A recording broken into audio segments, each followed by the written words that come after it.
അഊദു ബില്ലാഹി മിനശ് ശൈത്വാനിർ റജീം. ബിസ്മില്ലാഹിർ റഹ്മാനിർ റഹീം. അൽഹംദുലില്ലാഹ്. റബ്ബിൻ്റെ മഹത്തായ ഔദാര്യം കൊണ്ട് അള്ളാഹിൻ്റെ ഹബീബായ തിരുനബി സല്ലല്ലാഹു അലൈഹി വസല്ലമ തങ്ങളെ സ്നേഹിക്കുന്ന എല്ലാ ആളുകളും വരാൻ ആഗ്രഹിക്കുന്ന സ്ഥലമാണ് ഈ സ്ഥലം. അതിൻ്റെ കാരണം എന്താണെന്ന് വെച്ച് കഴിഞ്ഞാൽ, ലോകത്ത് തിരുനബി സല്ലല്ലാഹു അലൈഹി വസല്ലമ തങ്ങളുടെ മദ്ഹ് ഏറ്റവും കൂടുതൽ പാരായണം ചെയ്യപ്പെടുന്നത് 2 ബൈത്തുകളാണ്. ഒന്നാം സ്ഥാനത്ത് ഖസീദത്തുൽ ബുർദ, രണ്ടാമത് ഖസീദത്തുൽ സലാമിയ. ഉറുദുവിലെ മുസ്തഫ ജാനെ റഹ്മത്ത് പെരാഖോ സലാം എന്ന് പറയുന്ന ബൈത്താണ്. അത് ഇമാമെ അഹ്ലു സുന്ന അഹമ്മദ് റിളാ ഖാൻ ബറേൽവി, നമ്മൾ ഇന്ത്യക്കാരനായ ബറേൽവി ഷരീഫിലുള്ള മഹാനവറുകൾ രചിച്ചാണ്. ബറേൽവി നമ്മൾ സിയാറത്തിന് പോയിരുന്നു. മഹാനവറുകൾ ഏതാണ്? ബുർദിൻ്റെ പ്രത്യേകത എന്ന് വെച്ചാൽ, ഖുർആൻ കഴിഞ്ഞാൽ ഒരുപക്ഷെ ഏറ്റവും കൂടുതൽ വ്യാഖ്യാനങ്ങൾ വന്നത് ബുർദക്കാണ് എന്നാണ് അന്വേഷണങ്ങളിൽ നിന്നൊക്കെ മനസ്സിലായത്. പല 300ഓളം എന്ന് ചില പണ്ഡിതന്മാർ പറയുന്നുണ്ട്. 300ഓളം വ്യാഖ്യാനങ്ങൾ ബുർദക്ക് വന്നിട്ടുണ്ട്. ലോകത്തുള്ള ഇന്ന് വരെ ജീവിച്ചു പോയ മഹാന്മാർ, നമ്മൾ അറിവിൻ്റെ മേഖലയിൽ ഫുഖഹാക്കളായ, അതായത് ആ മേഖലയിൽ തന്നെ ജീവിച്ച ആൾക്കാർ പോലും ബുർദക്ക് എന്തെങ്കിലും ഖിദ്മത്ത് എടുത്തിട്ടുണ്ടാവും. അതായത് അതിൻ്റെ വിശദീകരണം എഴുതുക, അതിൻ്റെ ഒരു ഇത് എഴുതുക. അതായത് ബുർദ അത്ര പ്രചാരമുള്ള ഒരു സാധനമാണ് ബുർദ. കുറേ ആൾക്കാർ ചൊല്ലുന്നു എന്നത് മാത്രമല്ല, ഹബീബായ സല്ലല്ലാഹു അലൈഹി വസല്ലമ തങ്ങളുടെ പ്രത്യേകമായ ഇടപെടലുണ്ടായതാണ് ഈ ബുർദ എന്ന് പറയുന്നത്. ചെറിയ 1-2 ഉദാഹരണങ്ങൾ മാത്രം പെട്ടെന്ന് പറയാം.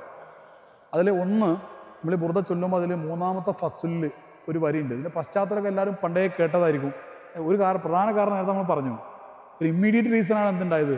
മഹാനവറുകൾക്ക് തളർവാദം പിടിക്കുന്നു, അങ്ങനെ അത് മാറണം എന്നുള്ള നിയത്തിൽ ചൊല്ലുന്നു. അത് കുറേ ആകുമ്പോഴത്തേക്കും തളർവാദം മാറിയിട്ട് മഹാനവറുകൾ എഴുന്നേറ്റ്, അത് ഹബീബിൻ്റെ മദ്ഹ് എഴുതിയിട്ട് എൻ്റെ തളർവാദം മാറണം. ഡോക്ടർമാരൊക്കെ കഴിഞ്ഞു. അപ്പോൾ ഹബീബിൻ്റെ മദ്ഹ് എഴുതിയിട്ട് എൻ്റെ തളർവാദം മാറണം എന്ന ചിന്തയിൽ മഹാനവറുകൾ എഴുതുന്നു. അങ്ങനെ റസൂലുള്ളാഹി അതിന് സമ്മാനം കൊടുക്കുന്നു, സ്വപ്നത്തിൽ സമ്മാനം കൊടുക്കുന്നു, പിറ്റേന്നാകുമ്പോഴത്തേക്കും അത് മാറുന്നു. ഇതൊക്കെയാണ് അതിൻ്റെ ചരിത്രമുള്ളത്. അതിനിടയിൽ ഒരുപാട് അത്ഭുതങ്ങൾ ഉണ്ടാകുന്നുണ്ട്. ഈ ഒരു 160 അല്ലെങ്കിൽ 161 വരെ സിത്തീന മഴ എത്തിയെന്നാണ് പറയാം. പക്ഷേ 161 ഉണ്ട് വല്ലാലും ഇങ്ങോട്ട് കൂടുമ്പോൾ. ഏതായാലും അങ്ങനെ വരുന്ന സമയത്ത് അൽഹംദുലില്ലാഹ് ഇത്രമാത്രം പ്രാധാന്യമുള്ള ഒരു ഖസീദയാണ് ഈ ഖസീദ. ഇതിൽ 3-ാമത്തെ ഫസ്ല് ലലംതു സുന്നത മൻ അഹ്യ ളലാമ ഇലാ എന്നുള്ള അവിടെ എത്തുന്ന സമയത്ത് അൽഹംദുലില്ലാഹ് അവിടെ എത്തുമ്പോൾ ആ വരിയിൽ ആ ഒരു ഫസ്ലിൽ ഇങ്ങനെ വന്നിട്ടൊരു വരിയുണ്ട്. ഇവരിങ്ങനെ എഴുതി ഫമബ്ലഗുൽ ഇൽമി ഫീഹി അന്നഹു ബശറുൻ വ അന്നഹു ഖൈറു ഖൽഖില്ലാഹി കുല്ലിഹിമി.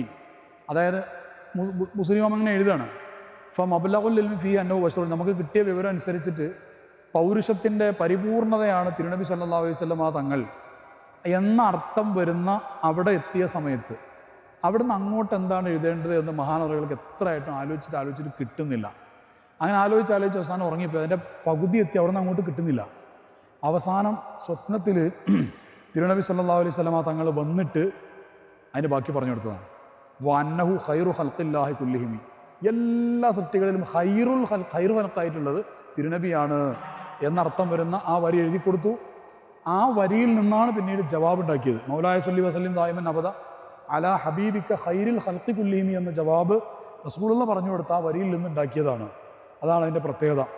അതുകൊണ്ടാണ് ശരിക്കും ബുർദ ചൊല്ലുമ്പോൾ നമുക്ക് ഒരു ജവാബടക്കം ചൊല്ലാൻ സമയം ഉണ്ടാവും തോന്നുന്നില്ല. ഏതായാലും നമുക്ക് സൗകര്യം പോലെയൊക്കെ ചൊല്ലാം, പിന്നീടൊക്കെ വരാനൊക്കെ അല്ലാഹു തആല നമുക്ക് തൗഫീഖ് ചെയ്യട്ടെ.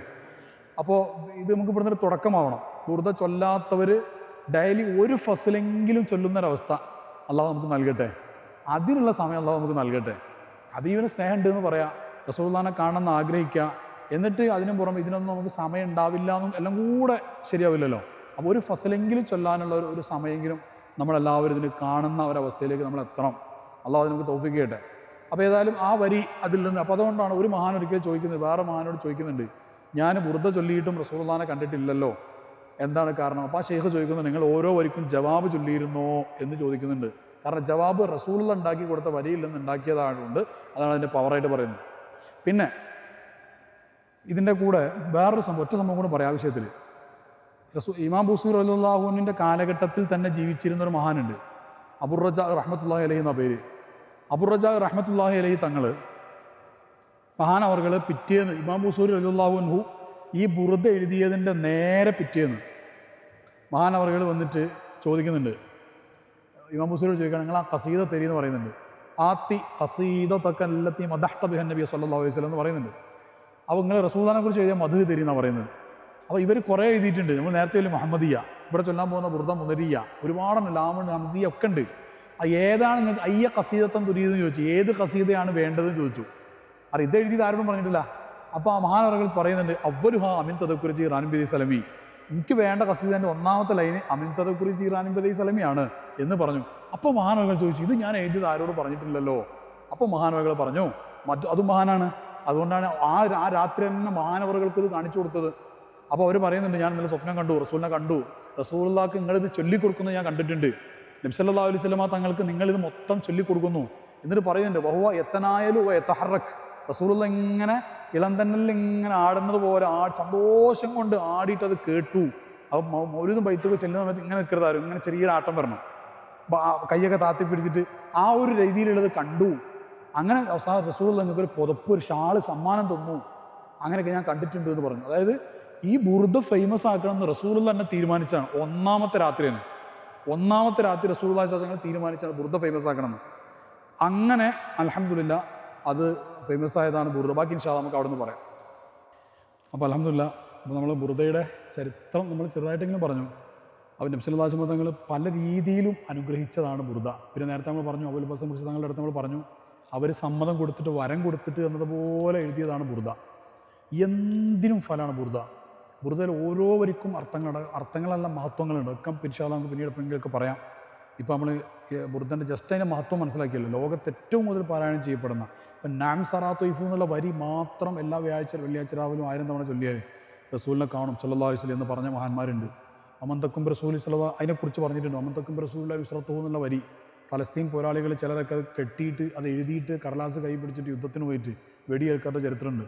അബ്ദുൽ ഖാദിർ അൽ ജസായിരി എന്ന് പറയുന്ന വലിയ പണ്ഡിതൻ, വലിയ നമ്മുടെ നാട്ടിൽ ഉമർ ഖാദിർ തങ്ങളെ പോലെയുള്ള വലിയ സ്വാതന്ത്ര്യ സമര സേനാനിയാണ് ജസായിർ. അൾജീരിയയിലെ സമര പോരാളിയാണ്. അവർ യുദ്ധത്തിന് പോകുന്ന സമയത്ത് പതാകയിൽ ഈ വരി ഉണ്ടാവും, അമൻ തക്കുംബർ, അത് വൃദ്ധയിലുള്ള വരിയാണ്. അങ്ങനെ അത്ഭുതകരമായ ഫലങ്ങളുള്ള ഒരുപാട് ലൈൻസൊക്കെ ഇതിനകത്തുണ്ട്. അതൊക്കെ ഇൻഷാ അല്ലാഹ് മറ്റേതെങ്കിലും സമയത്ത് നമുക്ക് പറയാം ബുർദയെക്കുറിച്ച്. അപ്പോൾ ഞാൻ പറഞ്ഞു വന്ന പോയിന്റ് ഇതായിരുന്നു, ബുർദ നമുക്ക് എന്ത് ചെയ്യണം, വെറുതാക്കണം. അപ്പോൾ സ്ഥിരമായി ബുർദ നമുക്ക് റസൂലിനെ കുറിച്ച് റബീഉൽ അവ്വൽ മാത്രമാണോ റസൂലിനെ സ്നേഹിക്കുക? അതിനെക്കുറിച്ചൊക്കെ ഇൻഷാ അല്ലാഹ് വേറെ സമയത്ത് ക്ലാസ് ഞാൻ പറയാം. റബീഉൽ അവ്വൽ എന്നും റബീഉൽ അവ്വൽ ആക്കുന്നവനാണ് യഥാർത്ഥ മഹബത്തിൻ്റെ ആൾ. അല്ല റബീഉൽ അവ്വൽ വരുമ്പോൾ ഒരു സിറ്റുവേഷണൽ മഹബത്ത് ഉണ്ടാവുക. ഒരാൾ ചോദിച്ചു, റബീഉൽ അവ്വൽ റസൂലുള്ളാഹിൻ്റെ മാസമല്ലേ? അപ്പോൾ റബീഉൽ ആഖിർ ആരാ മാസമാണ്? അത് റസൂലുള്ളാഹിൻ്റെ അല്ലേ? ജമാഅത്തുൽ അവ്വൽ റസൂലുള്ളാഹിൻ്റെ അല്ലേ? ഈ ലോകത്തെ എല്ലാ സെക്കൻഡും റസൂലുള്ളാഹിൻ്റെതല്ലേ? പിന്നെ ഒരു മാസം മാത്രം റസൂലുള്ളാഹി. അതെന്താ വെച്ചാൽ നമ്മളെപ്പോലെ ദുർബലരായ ആൾക്കാർക്കുള്ള ഒരു ഓപ്ഷൻ മാത്രമാണത്. റബീഉൽ അവ്വൽ മാത്രം സ്നേഹം. റബീഉൽ അവ്വൽ മാത്രമല്ല, എല്ലാ മാസവും റബീഉൽ അവ്വൽ ആക്കേണ്ടതാണ്. അല്ലാഹു നമുക്ക് തൗഫീഖ് ചെയ്യട്ടെ. ബുർദ സ്ഥിരമായിട്ട് ചൊല്ലാത്തവരുണ്ടെങ്കിൽ ഒരു ഫസലെങ്കിലും ജവാബടക്കം വെറും 5 മിനിറ്റ് 8 മിനിറ്റ് 10 മിനിറ്റ് ഹബീബിനൊന്ന് മറന്ന് സ്നേഹിക്കാൻ. ഇനി ഒന്നുകൂടെ ഞാൻ പറയാം, ഇത് ചൊല്ലി കഴിയുമ്പോഴത്തേക്കും കുറേ ലക്ഷ്യങ്ങൾ വെക്കരുത്. ഹബീബിൻ്റെ സ്നേഹത്തിലെത്തുക, ആ ഒരു ലക്ഷ്യത്തിൽ ഇങ്ങനെ ചൊല്ലാൻ അള്ളാഹു നമുക്ക് തൗഫീഖ് ചെയ്യട്ടെ. വീട്ടിലൊക്കെ ഒരു വെറുതാക്കി മാറ്റുക. ഞാൻ കല്യാണം കഴിഞ്ഞിട്ട് 2 വർഷമായിട്ടും കുട്ടികളായില്ല. കുറേ അത്ഭുതങ്ങളിൽ പറയാനുണ്ട്, ഒന്നും പറയുന്നില്ല, ഇത് മാത്രം പറയാം. 2 വർഷമായിട്ടും കുട്ടികളായില്ല. അപ്പോൾ ഞങ്ങൾ ചെയ്തതെന്ന് വെച്ചാൽ ഹർബുത്തീമാവ് പറഞ്ഞ കുറേ രീതികളുണ്ട് ഇതിന്. ഹർബുത്തീമാവ് ഇപ്പോൾ പറയാൻ സമയമില്ലാത്തതൊന്നും വിശദീകരിച്ച് പറയുന്നത്. ഹർബുത്തീമാവ് 7, 8, 9 ഒക്കെ നിർദ്ദേശങ്ങൾ പറയുന്നുണ്ട്. അത് പാലിച്ചിട്ട് ബുർദ ചൊല്ലിയാൽ ഫലം ഉറപ്പാണെന്ന് പറയുന്നുണ്ട്. ഒന്നാണ് ജവാബ് ഉണ്ടാവുക, വേറൊന്നാണ് പിന്നെ ഈണത്തിൽ ചൊല്ലുക, വേറൊന്നാണ് ഇജാസത്ത് പ്രകാരം ചൊല്ലുക. അങ്ങനെ കുറേ ലക്ഷ്യങ്ങളിൽ പറയുന്നുണ്ട്. അല്ല കുറേ പിന്നെ പ്രത്യേക നിർദ്ദേശങ്ങളിൽ പറയുന്നുണ്ട്. ഇതൊക്കെ പാലിച്ചിട്ട് ഞങ്ങൾ ബുർദ എല്ലാം തുടങ്ങി. ഞാനും എൻ്റെ ഭാര്യ വേറെ ഒരു ചികിത്സ നടത്തിയിട്ടില്ല. അങ്ങനെ റബ്ബിൻ്റെ ഔദാര്യം കൊണ്ട് ആ റബീഉൽ അവ്വൽ തന്നെ ഭാര്യ പ്രഗ്നൻ്റ് ആവുകയും അപ്പോൾ ഞങ്ങൾ തീരുമാനിച്ചു, ഇത് റബീഉൽ അവ്വൽ പ്രഗ്നൻ്റ് ആയതല്ലേ, ഹബീബിൻ്റെ ഇടപെടൽ എന്ത് ഉറപ്പാണല്ലോ. അപ്പോൾ അതിൻ്റെ ഓവുലേഷൻ ടൈം നോക്കിയപ്പോൾ റബീഉൽ അവ്വൽ 12 വരുന്നു. ഓവുലേഷൻ ടൈം കറക്റ്റ് കിട്ടും. അത് റബീഉൽ അവ്വൽ 12 വരുന്നു ovulation time, ovulation date. Ovulation തന്നെ ആ ഒറ്റ ജസ്റ്റ് 1 ഡേയിൽ കറക്റ്റ് ഉണ്ടാവുള്ളൂ. കാരണം ഓവം വന്നു കഴിഞ്ഞാൽ മാക്സിമം 12 to 24 hours ഒരു അണ്ടത്തിന് ആവശ്യമുണ്ടാവുള്ളൂ. അപ്പോൾ ആ ഡേ കറക്റ്റായിരിക്കും. ഏതായാലും ചുരുക്കി പറയാം, അങ്ങനെ റബീഉൽ അവ്വൽ 12 അത് ഓവുലേഷൻ ആയതുകൊണ്ട് വേറെ എവിടെയും കാണിക്കേണ്ടെന്ന് തീരുമാനിച്ചു. അങ്ങനെ ഞങ്ങൾ എവിടെയും കാണിച്ചില്ല. അങ്ങനെ ആ പ്രസവം വീട്ടിൽ നിന്നാണ് നടന്നത്. അതും ഒരു തിങ്കളാഴ്ച, പിന്നെ ഒരു തിങ്കളാഴ്ച സുബഹിൻ്റെ മുമ്പുള്ള സമയത്താണ് ഒന്നാമത്തെ മോനെ പ്രസവിച്ചത്. രണ്ടാമത്തെ മോനെയും മൂന്നാമത്തെ മോളെയും ഒക്കെ വീട്ടിൽ നിന്ന് തന്നെ പ്രസവിച്ച് ഒറ്റ തവണ ഡോക്ടറെ കണ്ടിട്ടില്ല. ആകെ നമ്മുടെ മരുന്ന് ബുർദയാണ്, ബുർദ സ്വലാത്ത്. അത് നമ്മളെന്തോ ആണെന്നല്ല പറഞ്ഞതിൻ്റെ അർത്ഥം.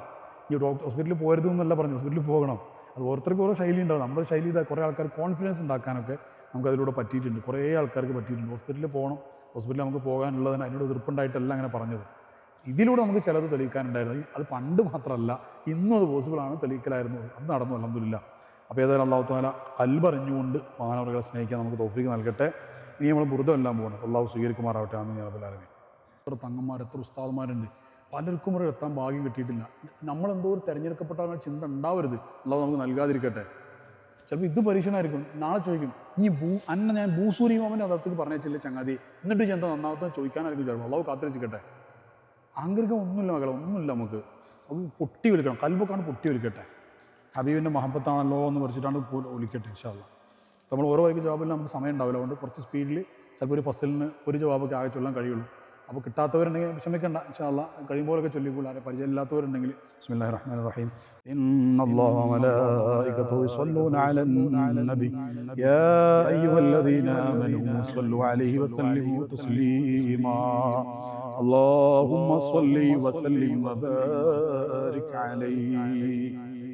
من تذكر جيران بذي سلمي ما زجت دمعا جرى من مقلة بدمي أم هبت الريح بتلقاء كاظمة وأومض البرق في والماء من إظلمي فما لي عينيك إن قلت كفوفها متى وما لي قلبك إن قلت استفق يهيمي أيحسب الصبوء الحب مكتم ما بين منسجمي منه ومطرمي لولا الهوى لم تريق دمعا على طللي ولا أرقت لذي البان والعالم فكيف تنكر حبا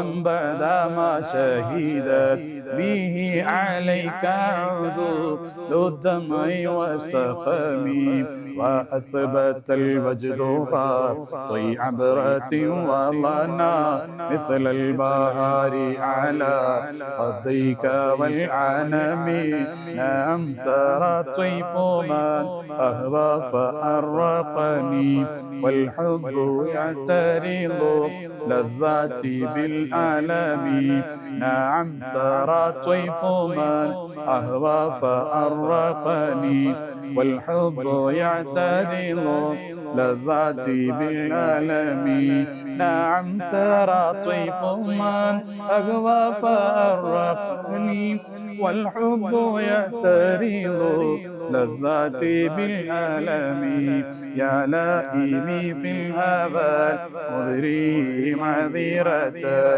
إني إليك ولو أنصفت لم تلومي عادتك حالي لا سري بمستترين عن البوسات ولا دائب منحسم ما حلتني النصح لا إن لست أسمعه إن المحب علي والظال في صممي إني تهمت نسوي الشيب في أذلي والشيب أبعد في نصح عن التهم مولاي صل وسلم دائما أبدا على حبيبك غير الخلق كلهم فإن أمرتي بالسوء ما تعظت من جهلها بنذير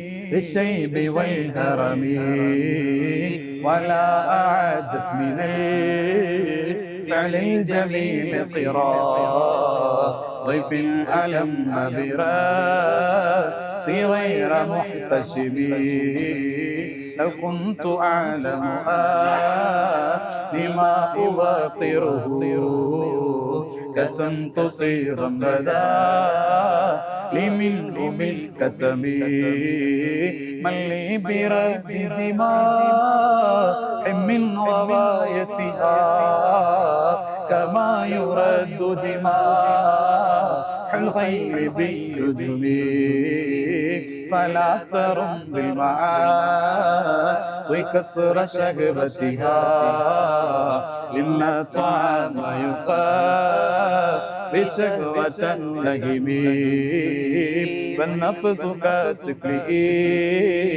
تغنيه شاب على حب الرضاع وإن فطمه ينفطمي فاصرف هواها حاذر أن تبليه إن الهوى متى لا يسمع يسبي ورائها وهي في أعمال سائمة وإن هي استحلت المرعى فلا تسمي كم حسنت لذتان للمرء قاتلتان من حيث لم يدرئا نسم في السبيل واخشى الدسائس من جوع ومن شبع ورب مخمصة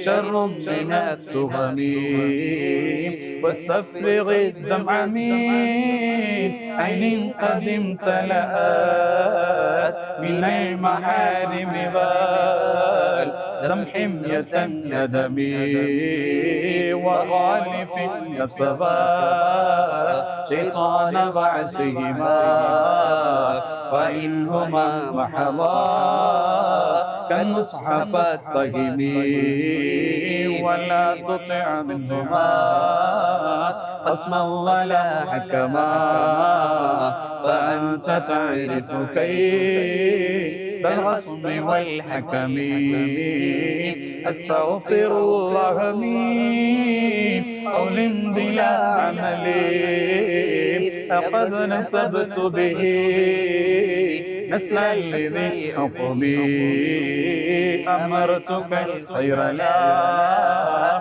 إما ائتمرت به وما استقمت فما قولي لك استقمي ولا تزل وتقابل الموت نافلة فلم أصل سوى فرض ولم أسبي يا مولاي صل وسلم دائما على حبيبك خير الخلق كلهم ظلمت سنة من أحيا الظلام إلى أن اشتكت قدما كل رم ورمي وشد من صغب أحشاءه وطوى تحت الحجارة كشحا مترف الآدم ورابدته الجبال الشم من ذهب عن نفسه فأراها أيام شممي وأكدت زهده فيها ضرورته إن الضرورة لا تعدو على العصام وكيف تدعو إلا دنيا ضرورة من لولاه لم تخرجي دنيا من العدم محمد سيد الكونين والثقلين والفريقين من عرب ومن عجم محمد سيد الكونين والثقلين والفريقين من عرب ومن عجم محمد سيد الكونين والثقلين والفريقين من عرب ومن عجب مولاي صل وسلم دائما أبدا على حبيبك خير الخلق كلهم نبينا الأمير ناهي فلا أحد أبر في قولي لا منه ولا نعمي هو الحبيب الذي ترجى شفاعته لكل هول من الأهوال مقتحم. فهو الحبيب الذي ترجى شفاعته لكل هول من الأهوال مقتحم. هو الحبيب الذي ترجى شفاعته لكل هول من لمقتحم. دعا إلى الله فالمستمسكون به مستمسكون بحبل غير منفصم. فاق النبيين في خلق وفي خلق ولم يدانوه في علم ولا كرم. وكلهم من رسول الله ملتمسون غرفا من البحر أو رشفا من الديم.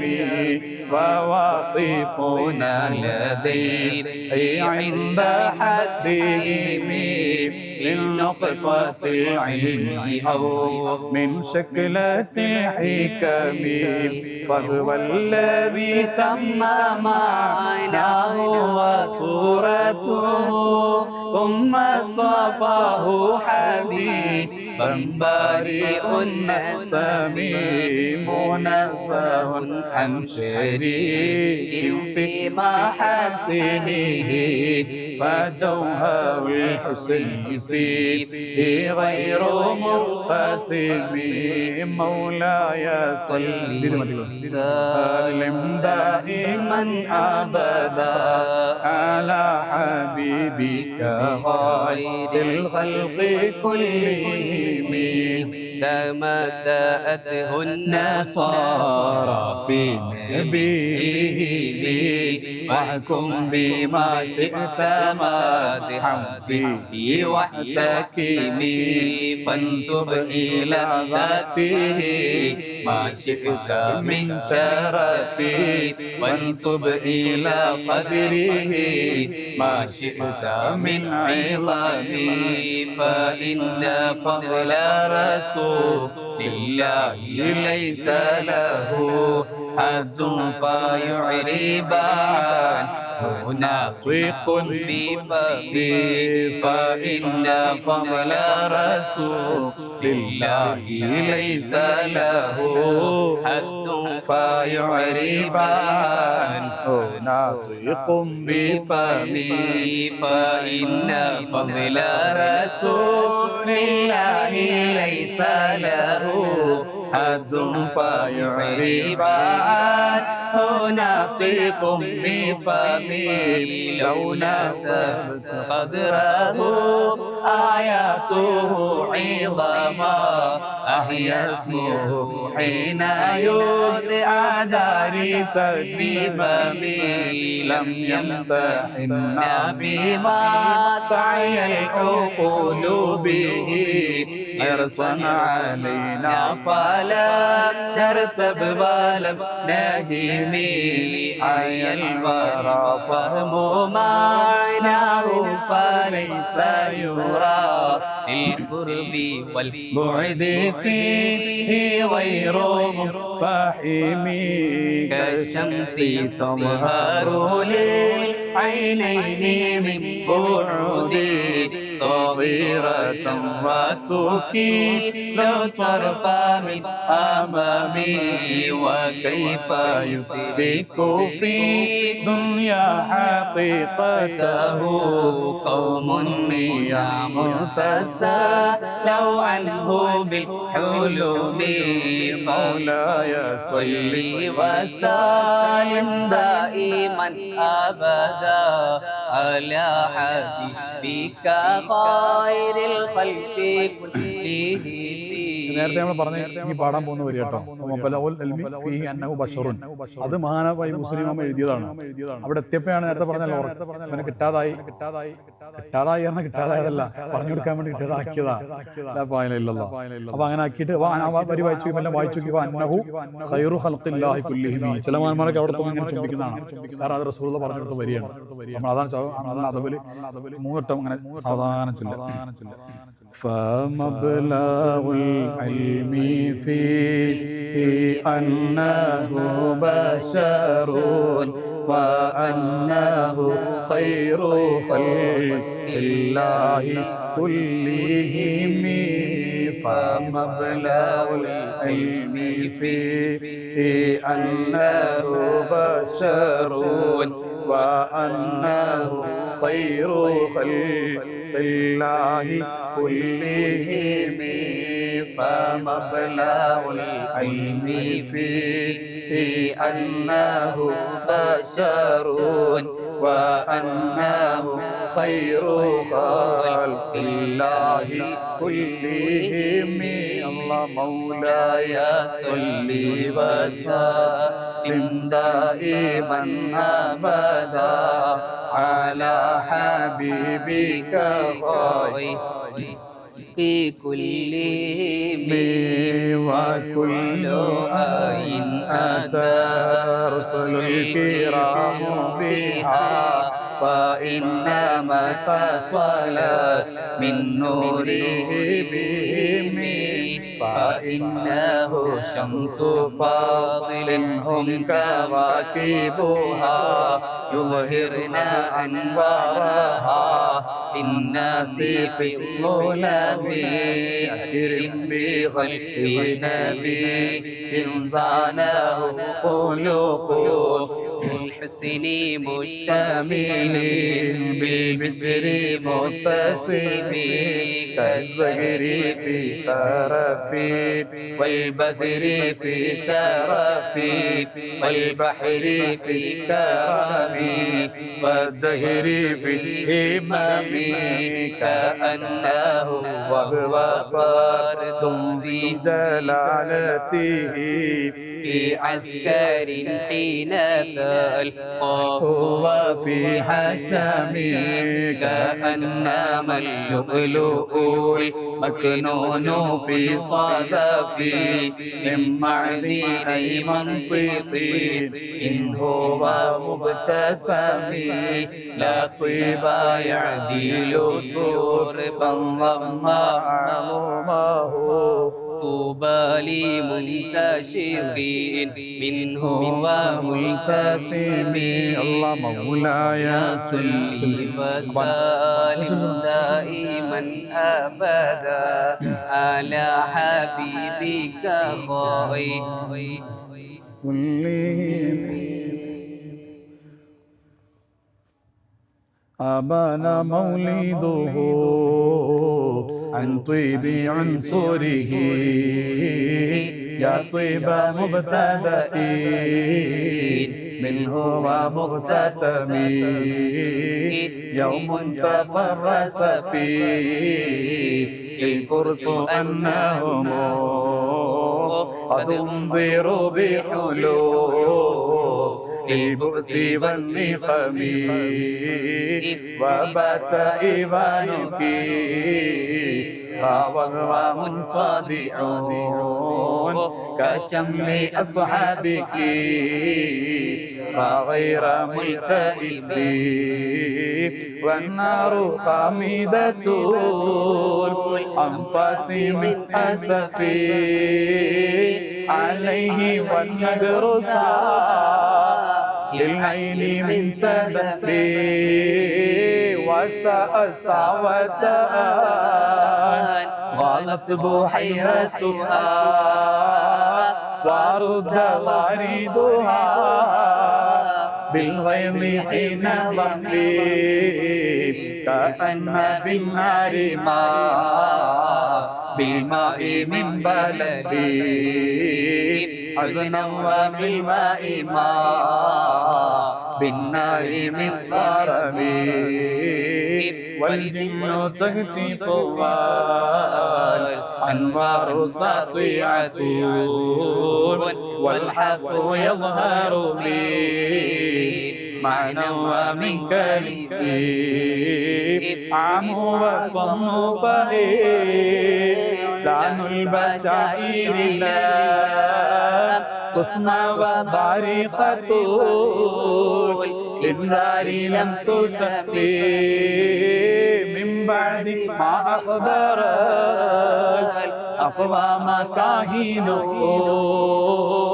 بأن دينهم المعوج لم يقم وبعد ما عاينوا في الأفق من شهب منقضة وضخما في الأرض من صنم حتى غدا عن طريق الوحي منهزمون من الشياطين يقفو إطرا منهزم كأنهم أربان أبطال أبرهة أو عسكر بالحصى من راحتيه الطمي نبذا به بعد تسبيح ببطنه ما نبذ المسبح من أحشاء ملتقط مولاي صل وسلم دائما أبدا على حبيبك خير الخلق كلهم.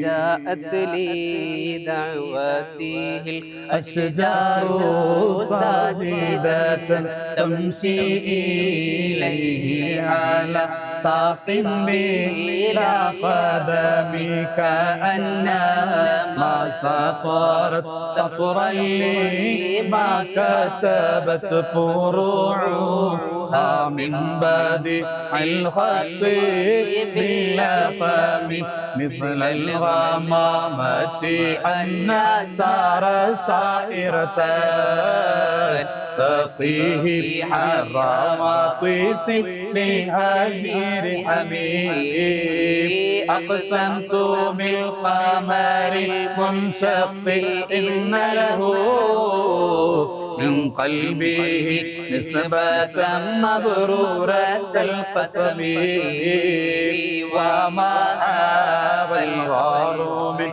خير ومن كرم وكل طرف من الكفار عنه عامي فالصدق في الغار والصديق لم يرم وهم يقولون ما بالغار من آلم ظن الحمام وظن العنكبوت على خير البرية لم تنسج ولم تحمي وقاية الله أغنت عن مضاعفتي من الدروع وعن عالم من الحتم ما ساماني دهر من واستأجرت به إلا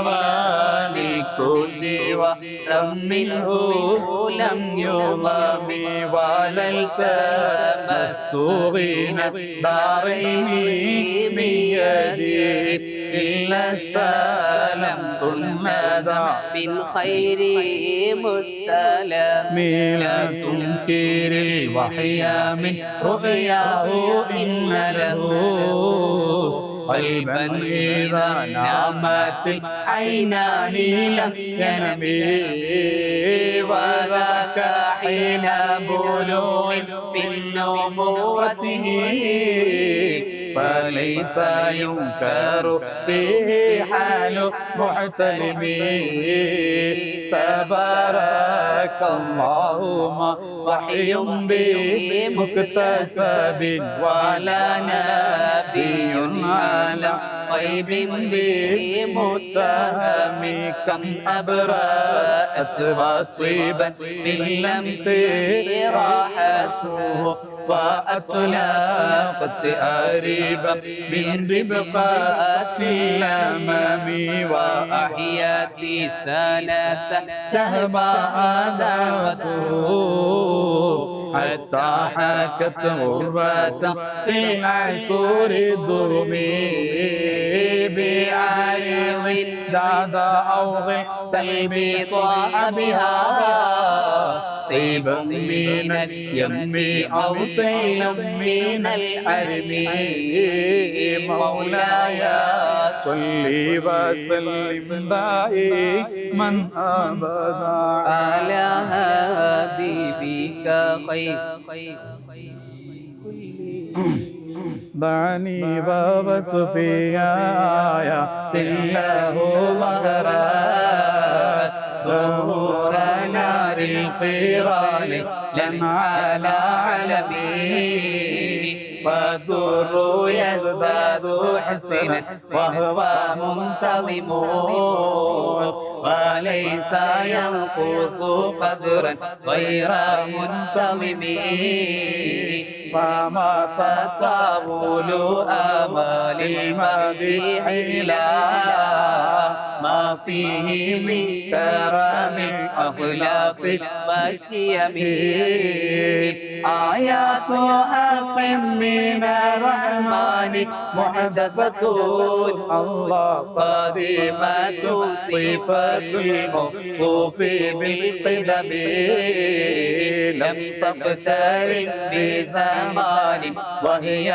تخبرنا عن المعاد وعن عهد وعن إرم دامت لدينا ففاقت كل معجزة من النبيين إذ جاءت ولم تدمي محكمات فما يبقين من شبه لذي شقاق ولا يبغين من حكم ما حربت قط إلا عاد من حرب أعدى الأعادي إليها ملقي السلم ردت بلاغتها دوام عارضها رد الغيور يد الجاني عن الحرم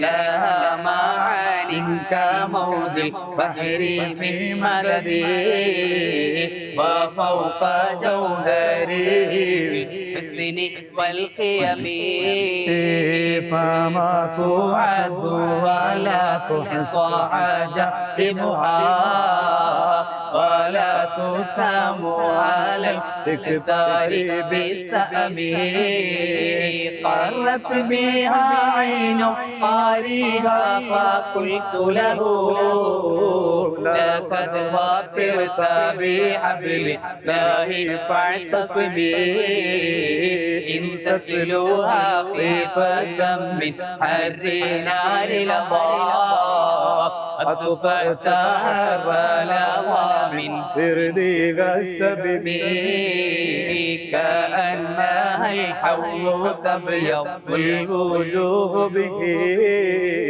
من العصاة وقد جاءوك الحمم وكالصراط وكالميزان معدلة والقسط من غيرها في الناس لم يقم لا تعجبا لحسود راها ينكرها تجاهلا وهو عين الحذيق الفهم قد تنكر العين ضوء الشمس من رمده وينكر الفم طعم الماء من سقمه مولاي صل وسلم دائما أبدا على حبيبك خير خير الخلق كلهم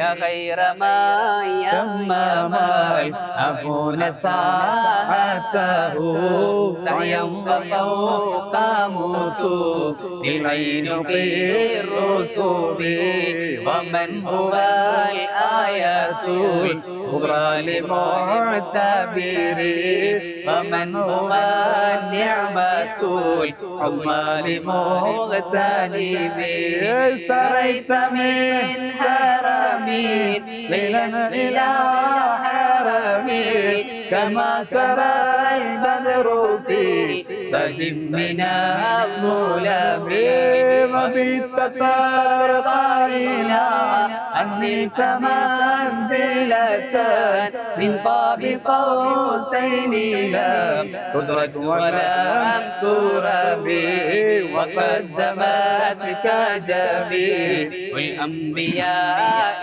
بها والرسل تقدم مقدوم على قدمي وأنت تخترق سبع طباق بهم بموكب كنت فيه صاحب العالم حتى إذا لم تدع شوى لمستبقين من الذنوب ولا مرقى لمستنيم غفلت كل مقام بالإضافة نبيت برحيم المفرد العالمي كيما تفوز بواصل أي مستتير عن العيون واسير من أي مكتتم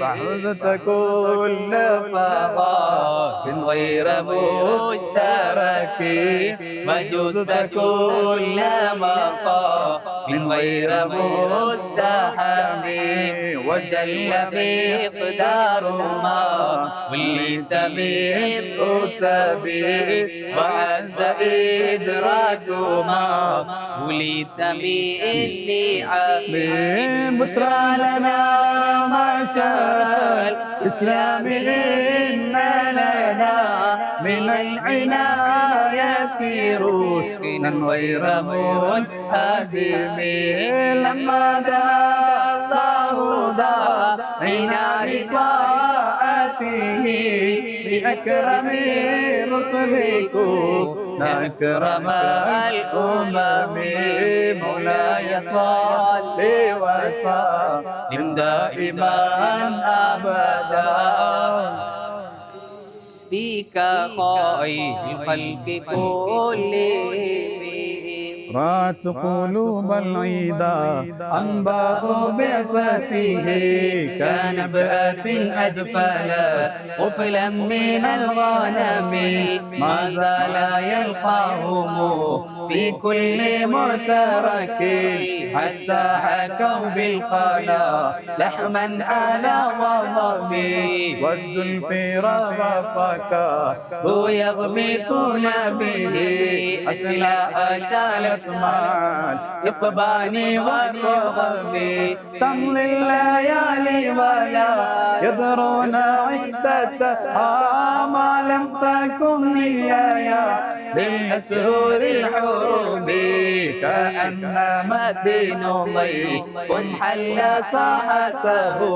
بكل قرم إلى لحم العيدا قريب يجر بحر خبيث فوق سابحته يرمي بموج من الأبطال ملتطم من كل منتدب لله مهتسب يسطو بمستحصل للكفر مصطلم حتى غادت ملة الإسلام وهي بهم من بعد غربتها موصولة الرحم مكفولة أبدا منهم لغير أبي وغير فعل فلم تيتم فلم تئب هم الجبال فسل عنهم مصادمهم ماذا رأى منهم في كل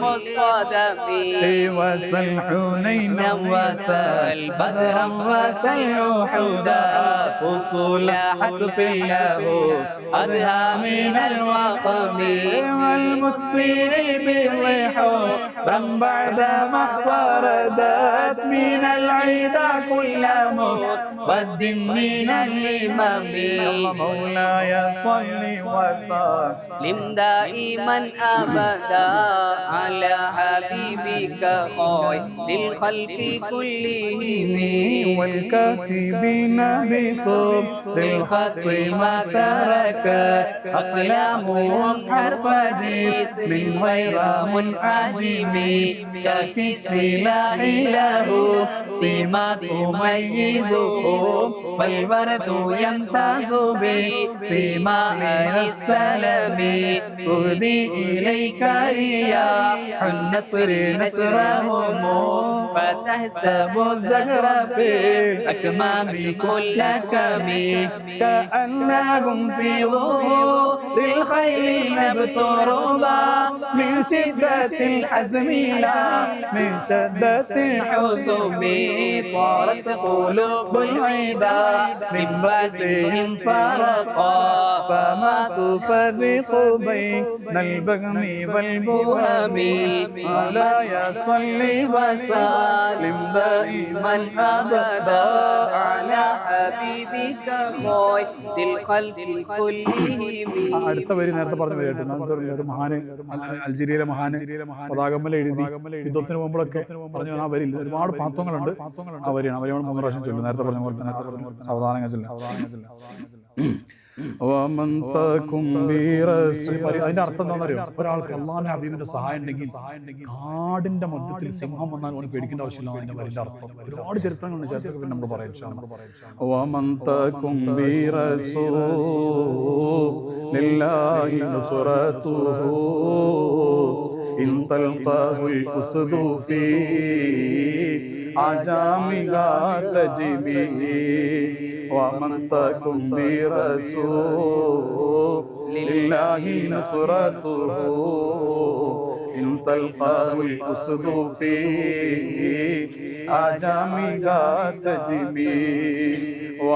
تكن برسول لله نصرته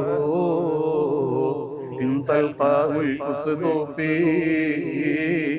أجامها تجمي مولاي صل وسلم دائما أبدا على حبيبك خير الخلق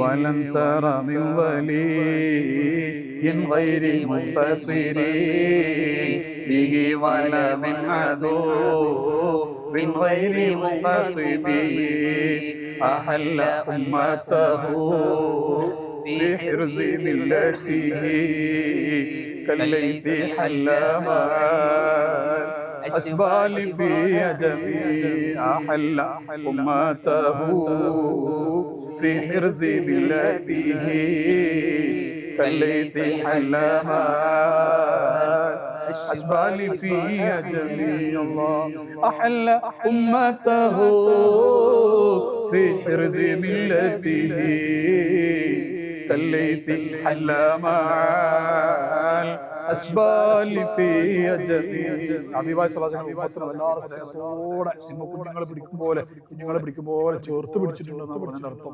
ഒരു ഹദീസിൽ പറയുന്നുണ്ട് ഞാൻ നിങ്ങൾ തെറ്റിലേക്ക് പോകാതിരിക്കാൻ വേണ്ടി നിങ്ങൾ അരക്കെട്ട് ഇങ്ങനെ പിടിച്ചിട്ടുണ്ട്, നിങ്ങൾ തെറ്റിലേക്ക് പോകണമെന്ന് പറയുന്നത്. അല്ലാത്ത പ്രയോഗമാണ് അള്ളാഹു സ്വീകരിക്കട്ടെ. കം ജദ്ദലത് കലിമാതുല്ലാഹി മിൻ ജദീലി ഫീഹി വഖബ്ബസമാൻ برهان من خاصم كفاك بالعلم في أمي معجزة في الجاهلية والتأديب في اليتم مولاي صل وسلم دائما أبدا على حبيبك خير الخلق كلهم. مولاي صل وسلم دائما أبدا على حبيبك خير الخلق كلهم. خدمته بمدح أستقيل به ذنوب عمر مضى في الشعر والخدم.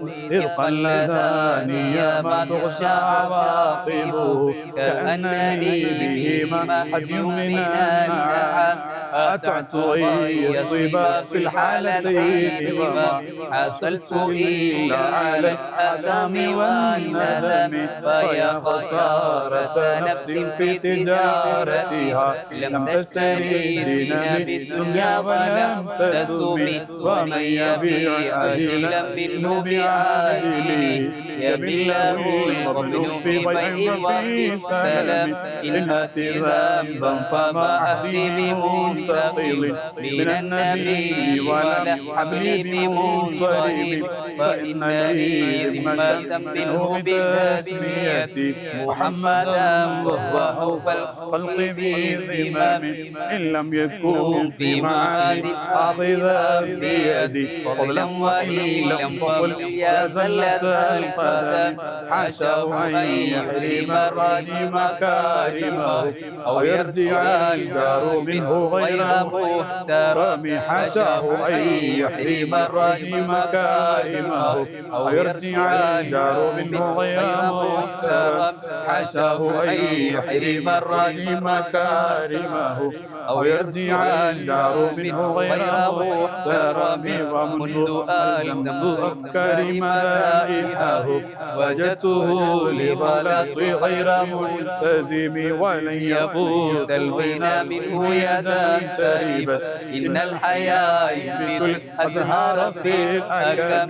ولم أريد زهرة الدنيا التي اقتطفت يدا زهير بما أثنى على هريمي. مولاي صل وسلم دائما أبدا على حبيبك خير الخلق كلهم. ഇനി ഫന ആണ്. പത്താമത്തെ ബസ്സിൽ ഫന ആണ്. അക്രം തൽക്കാലം ഇരുന്നിട്ട് ചൊല്ലാൻ പറ്റും. ചൊല്ലാനുള്ളതുണ്ട്.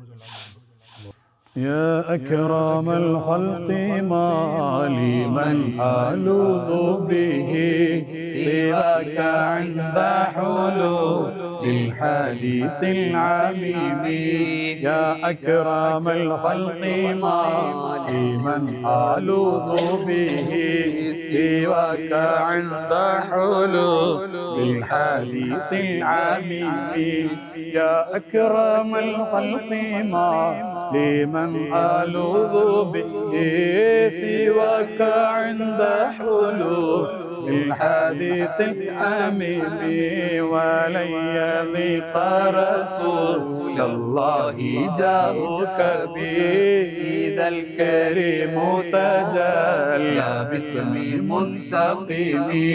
فإن من جودك الدنيا وضرتها ومن علومك علم اللوح والقلم. يا نفس لا تقنطي من زلة عظمت. إن الكبائر في غفرانك اللمم. لعل رحمة ربنا يقسمها تأتي على حسب نسيان في القسم. يا ربي واجعل رجائي غير منعكس لديك واجعل حسابي غير منغرم. والتف بعبدك في دارين إن له صبرا متى تدعوه الأغوال ينهزم. وإذا لصحبي صلاة منك دائمة على النبي بمن حل ومنسجم مارا حتى ذبات الباني ريح الصبا وأكواب العيسى في العيس بالنظم ثم الرضا عن أبي بكر وعن عمر وعن علي وعن عثمان ذي الكرم سعيد زبير طلحة وأبي عبيدة وابن عوف بن عاشر الكرم والآل والصحب ثم التابعين لهم أهل التقى والنقاء والحلم والكرم يا ربي بالمصطفى بلغ مقاصدنا واغفر لنا ما مضى يا واسع الكرم يا ربي بالمصطفى بلغ مقاصدنا واغفر لنا ما مضى يا واسع الكرم يا ربي بالمصطفى بلغ مقاصدنا واغفر لنا ما مضى يا واسع الكرم مولاي صل وسلم دائما ابدا على حبيبك خير الخلق كلهم واغفر إلهي لكل المسلمين بما يتلون في المسجد الأقصى وفي الحرم بجاه من بيته في طيبة الحرم واسمه قسم من أعظم القسم وهذه بردة المختار قد ختمت والحمد لله في بدء وفي ختم أبياتها قد أتت 60 مع 100 فرج بها كربنا يا واسع الكرم فرج بها كربنا يا واسع الكرم فرج بها كربنا يا واسع الكرم مولاي صل وسلم دائما أبدا على حبيبك خير الخلق كلهم ഇനി നമ്മൾ ആ ബുക്കിൽ ആ കിതാബിൽ ഉണ്ടാവില്ല ഗ്രൂപ്പിൽ അയച്ചിട്ടുണ്ട് ഗ്രൂപ്പിൽ അയച്ച ഒരു PDF ഉണ്ട് മുതലിയ ചെറിയൊരു ബൈറ്റാണ് ഈ കിതാബിൽ ഉണ്ടാവില്ല അത് ഇവിടുന്ന് വാങ്ങിയാൽ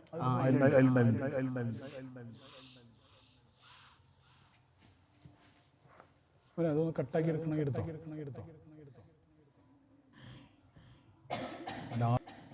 മുതലിയൻ്റെ പവർ എന്താണെന്നറിയോ ഒരു മദീനയിൽ ഇപ്പോൾ ജീവിച്ചിരിക്കുന്ന വലിയൊരു ആലിമായ ഒരു സയ്യിദിനോട് എനിക്ക് നേരിട്ട് പറഞ്ഞാണ് ഒറ്റ തവണ മുതലിയെ ചൊല്ലിയാൽ 40 തവണ കാമിലായി ദലായിൽ ഖൈറാത്ത് ചൊല്ലുന്ന പ്രതിഫലം ഉണ്ടെന്ന് അതിന് 60 മണിക്കൂർ വേണം 40 തവണ ദലായിലത്ത് കാമിലായി 60 മണിക്കൂർ വേണം ഇത് വെറും 10 മതി അത്ര പവറുണ്ട് ഇതിന് അപ്പോൾ ഞാൻ ചോദിച്ചു എന്താണ് അതിൻ്റെ കാരണം എന്ന് ചോദിച്ചു രണ്ട് കാരണം അന്ന് സയ്യിദ് ഞങ്ങൾ ഉഹുദിൽ ഇങ്ങനെ കുറേ നേരം ആ സയ്യിദ് എല്ലാ രാത്രിയിലും സയ്യിദ് അതിൽ വരും അപ്പോൾ നമ്മൾ മദീനത്ത് പോകുന്ന സമയത്ത് ആ സയ്യിദിൻ്റെ കൂടെ ഉഹുദിൽ ചില രാത്രികളൊക്കെ ചിലവഴിക്കാറുണ്ട് അങ്ങനെ ഉഹുദിൽ ഇങ്ങനെ ഇരിക്കും ആനകളോട് ചോദിച്ചു എന്താ കാരണം എന്ന് ചോദിച്ചു അപ്പോൾ ആനകൾ പറഞ്ഞു രണ്ട് കാരണം പറഞ്ഞു ഇത് മൊത്തം സ്വലാത്ത കല്ലിൻ്റെ സ്വലാത്ത് മരത്തിൻ്റെ സ്വലാത്തുകൾ അതിൽ മുഴുവനും ഒരു കാരണം രണ്ടാമത്തെ കാരണം ഇത് റസൂലുള്ള എഴുതാൻ ആവശ്യപ്പെട്ടിട്ട് എഴുതി കൊടുത്താണ് അങ്ങനെ പവറുണ്ട് ഇതിന് ഹബീബ് ഇങ്ങോട്ടാണ് ഹബീബിന് ഒരു മതത്തിന്റെ ആവശ്യമില്ല അള്ളാഹ് എന്നെ ഫുള്ള് മതം ചെയ്തിട്ടുണ്ട് പക്ഷേ ഹബീബ് ആവശ്യപ്പെട്ടിട്ട് എഴുതി കൊടുത്താണ് അങ്ങനെ വലിയ പവറുണ്ട് ഇതും പുറത്തേക്കും ഒന്നിച്ചതല്ലേ അപ്പാര ഫലമാണ് അള്ളാഹു തആല നമ്മുടെ കൽബിന്റെ കറകൾ നീക്കി തരട്ടെ ഇത് എഴുതിയ ഇമാം ബൂസൂരി അള്ളാഹുവിന്റെ അടുത്ത് ചാരത്ത് സാധുക്കളായ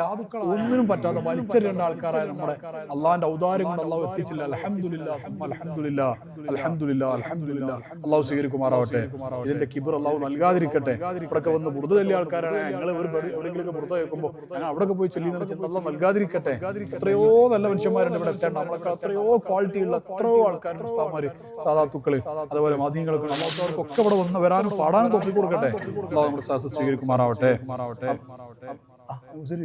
അവന് കുറേ കസീതകളുണ്ട് വലിയ വലിയ കസീതകളൊക്കെ വേറെ ഉണ്ട് ലാമുണ്ട് അംസിയുണ്ട് കുറേ ഉണ്ട് അപ്പോൾ ഇൻഷാ അല്ലാഹ് ഇത് ഒരു ചെറിയ വൈത്താണ് ഈ ഒരു ചെറിയ വൈത്തും കൂടെ നമ്മൾ ചെയ്യണം ഇൻഷാ അല്ലാഹ് يا ربي صل على المختار من مضري والأنبياء وجميع الرسل ما ذكروا وصل ربي على العبد وشيعته وصحبه من الدين قد نشروا وجاهدوا معه بالله واجتهدوا وهاجروا وله آووا وقد نصروا وبينوا الفضل مسنون واعتصموا بالله واعتصموا بالله فانتصروا أزكى صلاة وآن مها وأشرفها يعطر الكون ري يا نشرها نشروا عبوقة بأبي والمسك زاكية من طيبها أرجو رضوان ينتشر عد الحصى والثرى الرمل يتبعها نجم السماء ونبات كل الأرض والمدر وعد بذن مطار ذي الجبال كما يليق الماء والمطر وعد ما حوت الأشجار من ورق وكل حرف وذاب يبتلى ويستطر والوحش والطير والأسماك مع نعمي يليهم الجن والأملاك والبشر والذر والنمل جمع الحبوب كذا والشعر والسوق والأرياش والبصر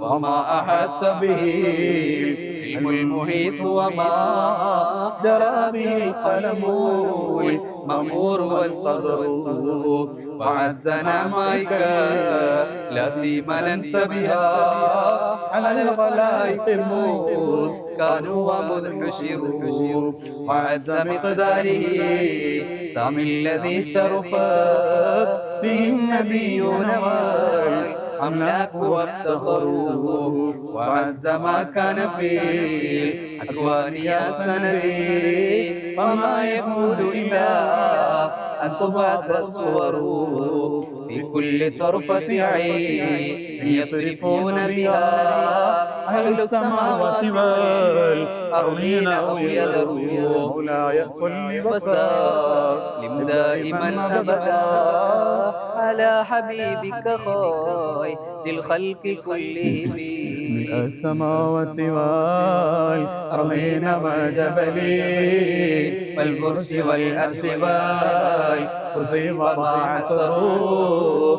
ما عدم الله موجودا وأوجد ما ومن صلاة ضبا من ليس تنحسر تستغرق الأرض جميع الدهور كما تحيط بالحد لا تبقي ولا تذر لا غاية منتهى يا عظيم لها ولا لها أمد من له القدر كما تحب وترضى سيدي وكما أمرتنا أن نصلي أنت مقتدر مولاي صل وسلم على حبيبك غاية الخلق كلهم وعد عظيما قد مر من عددي عظيم أضافه يا من له القدر كما تحب وترضى سيدي وكما أمرتنا أن نصلي أنت مقتدر مع السلام كما قد مر من عددي ربي وظائفهما الفضل منتشر وكل ذلك ماضر بحقك في أنفاس خلقك إن قلوا وإن كثروا يا ربي واغفر لقائها وسامعها المسلمين جميعا أينما حضروا والدين وأهلنا وجيرتنا وكلنا سيدي اللفظ مفتقر قد أتيت ظنون فلا عداد لها لكن فخلا يطيب ولا يغرو الهم عن كل ما أبغيه يشغلني وقد أتى خاضعا والقلب منكسر أرجوك يا رب في دارين ترحمنا بجاه من في يدي سبح الحجر مولاي صل وسلم دائما أبدا على حبيبك خير الخلق كلهم يا ربي أعظم لنا أجرا ومغفرة فإن جودك باب ليس ينحسر يا ربي أعظم لنا أجرا ومغفرة فإن جودك باب ليس ينحسر يا ربي أعظم لنا أجرا ومغفرة فإن جودك بار ليس ينحسر بنا في كل نازلة لطفا جميلا به أهوال تنحصر بالمصطفى المجتبى خير الأنام وما جلالة نزلت في مدحه الصور ثم الصلاة على المختار ما طلعت شمس النهار وما قد شعشع القمر ثم الرضا عن أبي بكر خليفتي من قام من بعده للدين ينتصر وعن أبي حفصي فاروق صاحبه من قوله الفصل في أحكامه عمر فاجد لي عثمان ذي نورين من كملت له المحاسن في دارين والمطر كذا علي مع ابنيه وأمهما أهل الآباء كما قد جاءنا الخبر سعد سعيد بن عوف طلحة وأبو عبيدة وزبير سادة مرر وحمزة وكذا عباس سيدنا ونجله الحبر من زالت به الغير كذلك الرسل والأملاك قاطعتان والآل والصبوان أتباع ما ذكروا والطاهرات نساء المصطفى وكذا بناته وبنوه كلما ذكروا والآل والصحبوان أتباع قاطبتان ما جن ليل الضياء جيء بعد السحر مولاي صل وسلم دائما أبدا على حبيبك خير الخلق كلهم നമ്മുടെ ആ ഒരു ഇതിൽ മുഹമ്മദ് അവിടെ നിന്ന് വൈത്ത് കസീദ് മുഹമ്മദ് അവിടെ നമ്മൾ ചൊല്ലില്ലേ 14 വരിയിലെ ചെറിയ വൈത്ത് അതായത് ഇത് ഗദ്യം പദ്യം ആക്കണം എന്ന് പറഞ്ഞ മഹാന്മാരുണ്ട് അപ്പൊ അതിനോടൊരു അത് വലിച്ചുകൊണ്ട് ഗദ്യാക്കാം ഗദ്യത്തിന് എല്ലാവരും ചൊല്ലിയാൽ ഉറക്കെ ചൊല്ലണ്ട നല്ല ചൊല്ലിയാൽ മതി ഇൻഷാ അല്ലാഹ് محمد أشرف الأعراب والعجم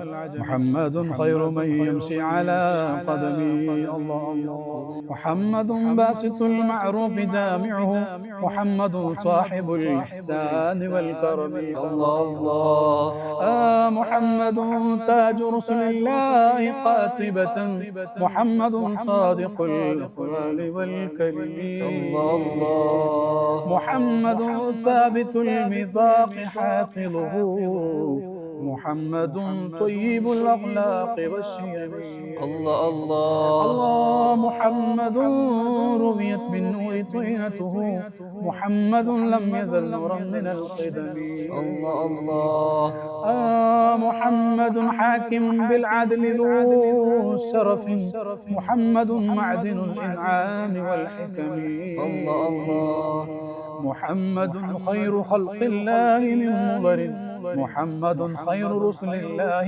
كلهم الله الله محمد دينه حق ندين به محمد مجملا حقا على علمه الله محمد ذكره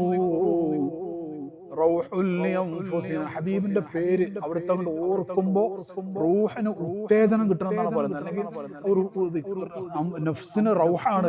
റൗഹെന്നും റൗഹെന്ന് പറയാറുണ്ട്. രണ്ട് റിപ്പോർട്ട് രണ്ടുണ്ട്. നമ്മുടെ ചുരുക്കി പറയാം, നമുക്കൊരു പ്രത്യേക ഹബീബിന്റെ പേരുകൾ ഉത്തേജനാണെന്നാണ് പറയുന്നത്. അള്ളാഹു നമുക്ക് നൽകട്ടെ. നമ്മൾ അഭിനേതാക്കൾ അള്ളാഹു താല നമുക്ക് മാറ്റി വരുമാറാവട്ടെ.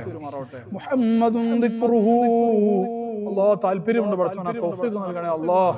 മുഹമ്മദുൻ ദിക്റുഹു റൗഹുൽ ലിഅൻഫുസിനാ അള്ളാഹു നമ്മൾ പാടുന്നത്.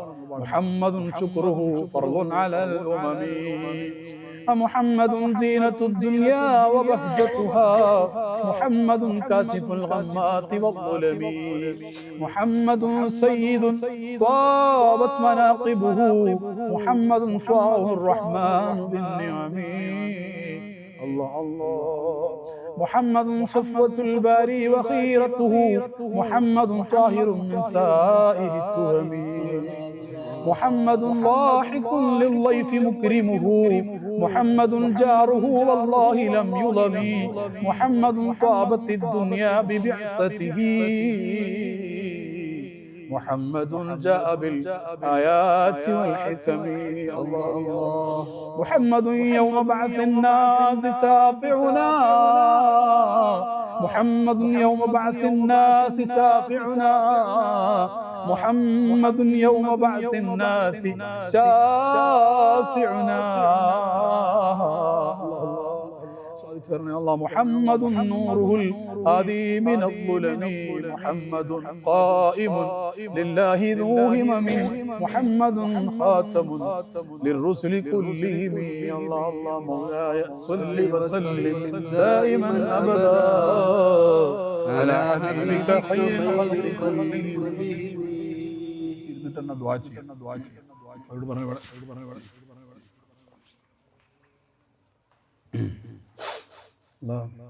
അല്ലാഹു സുബ്ഹാനഹു വ തആല റബ്ബിന്റെ ഔദാര്യം കൊണ്ട് നമ്മൾ വന്നത് ഇവിടെ ചൊല്ലിയതെല്ലാം നമ്മിൽ നിന്ന് സ്വീകരിക്കുമാറാവട്ടെ. ഈ ഭാഗ്യം എത്രയാണെന്ന് പറഞ്ഞറിയിക്കാൻ ഈ കണക്ഷൻ കിട്ടിയ ആൾക്കാർക്ക് അത് മനസ്സിലാവുള്ളൂ. അല്ലാഹു തആല നമുക്കൊന്നും കിട്ടിയിട്ടില്ല, ടൈം പറയുമ്പോൾ നമുക്ക് കിട്ടിയത് മനസ്സിലാക്കിയത് കിട്ടിയിട്ടില്ല. അല്ലാഹു തആല നമുക്ക് കണക്ഷൻ നൽകുമാറാവട്ടെ. നമ്മളെ ഈ ഒരു സദസ്സ് അല്ലാഹ് അൽഹംദുലില്ലാ നമ്മുടെ കൂടെ ഓൺലൈനിൽ കുറേ കുട്ടികൾ പങ്കെടുക്കുന്നുണ്ട്. നമ്മൾ മാത്രമല്ല, ഇത് ഓൺലൈനിൽ കുറേ ആൾക്കാർ കൂടെ ഇങ്ങനെ ഇത് നമ്മൾ കൂടെ ചൊല്ലിക്കൊണ്ടേയിരിക്കുന്നുണ്ട്. അൽഹംദുലില്ലാ 150 ആൾക്കാരുണ്ട്. അല്ലാഹു തആല അവരെല്ലാവരും നമ്മുടെ കൂടെ മജ്ലിസിൽ പങ്കെടുത്തവരായി സ്വീകരിക്കുമാറാവട്ടെ. അൽഹംദുലില്ലാഹി റബ്ബിൽ ആലമീൻ ഹംദൻ യുവാഫി നിഅമഹു വയുകാഫി മസീദ അല്ലാഹുമ്മ സല്ലി അലാ സയ്യിദിനാ മുഹമ്മദിൻ വഅലാ ആലി സയ്യിദിനാ മൗലാനാ വൻജീനാ വഹദീനാ വഖുറത അയ്യുനാ മുഹമ്മദ് അല്ലാഹുമ്മ ഗഫിർ ലനാ മാ സലഫ മിൻ ദുനൂബിനാ വൻസിൽനാ ഫീമാ ബഖിയ മിൻ അഅമാലിനാ അല്ലാഹുമ്മ തവഫനാ മുസ്ലിമീന വൽഹിഖ്നാ ബിസ്വാലിഹീൻ.